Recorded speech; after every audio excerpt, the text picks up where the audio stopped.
Hey guys, welcome back to the game room where we are here once again with more Yu-Gi-Oh! Boot Camp. It's your boy the Jank and boy Surge over here. Eh?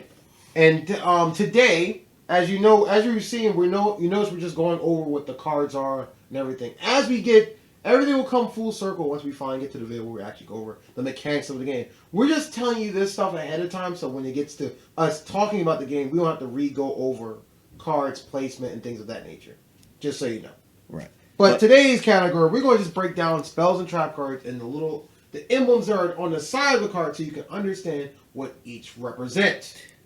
Also, this is actually my favorite part of the game because people don't realize this, but magic and trap cards are the backbone of your deck. They might be the least amount of cards in your deck at times, but they are the most important. You are correct. So we're going to start off with the spells first. We'll start with this. So here is what we call a normal spell. Normal spells are just regular. They go in this zone here. The zone's at the bottom. And the other thing about it, there's nothing. You can put them down on the field. You can put them face down. No big deal. But they're only allowed to go in this part of the section, which is the 5 zones here. The regular spells, they don't really do much. You just play them. That's it to them. Let's get into our next set of spells, which are continuous spells, which is this right here. This is a continuous spell. And how can you tell? And a lot of these arrows and icons are universals of some of the other cards too. The trap cards also. If you can see closely there, on the side, right where it says spell card, that's the infinity symbol. Those are continuous spells. Continuous spells are cards that you put on the field, but once you place them on the field, they stay there. They stay there until somebody destroys or finds a way to get rid of it. And like I said, all these can be put in any one of the 5 zones here on the field, which is kind of cool. And usually when you have a continuous spell, most likely it has an ongoing effect or a effect that triggers while it's face up on the field. That's continuous spells. Now we have something called quick play spells, which is in my hand right now. Quick play spells looks like a zigzag on it. Like a lightning bolt. Thank you. It's like a lightning bolt. That's exactly what it is. These are kind of crazy. Quick play spells can be played usually at any point on your turn, any part of the game. And they kind of have properties of trap cards also, which we'll get into trap cards later in this video. They can be set on the field. They can be played right. You can play it in the middle, outright straight from your hand. Instead of you having to wait, then play it, you can just play straight out from your hand. Hence the name quick play. Say, for example, there's something your opponent does, you don't like it, and this card says, oh, you can do this. Quick plays can override it. You can play straight out your hand in the middle of a conflict in the game.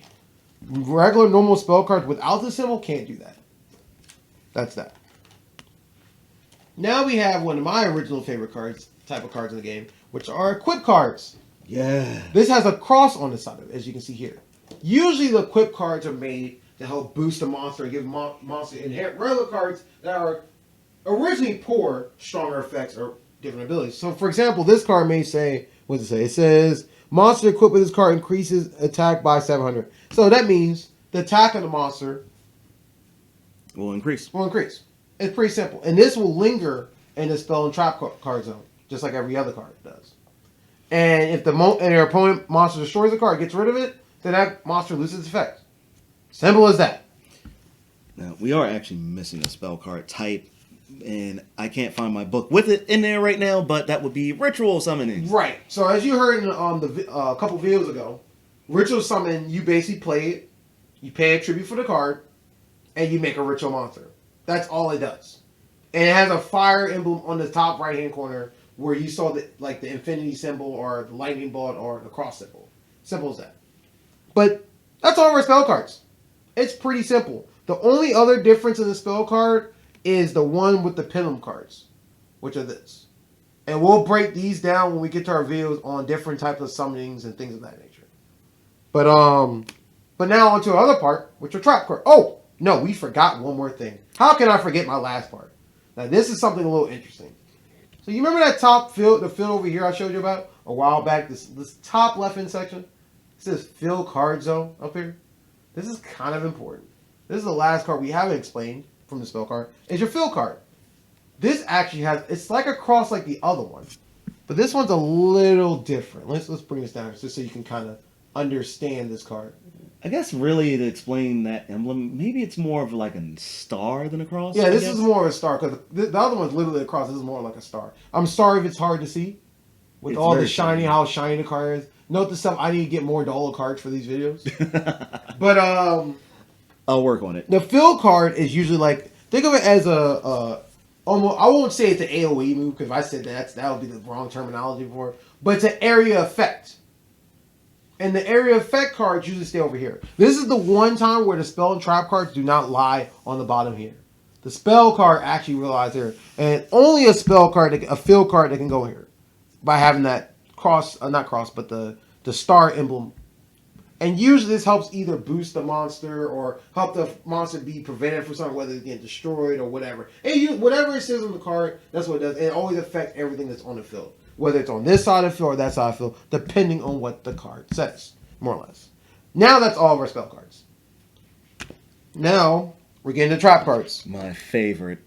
These are this is the man, myth, the meme himself, trap cards. You have activate my trap card.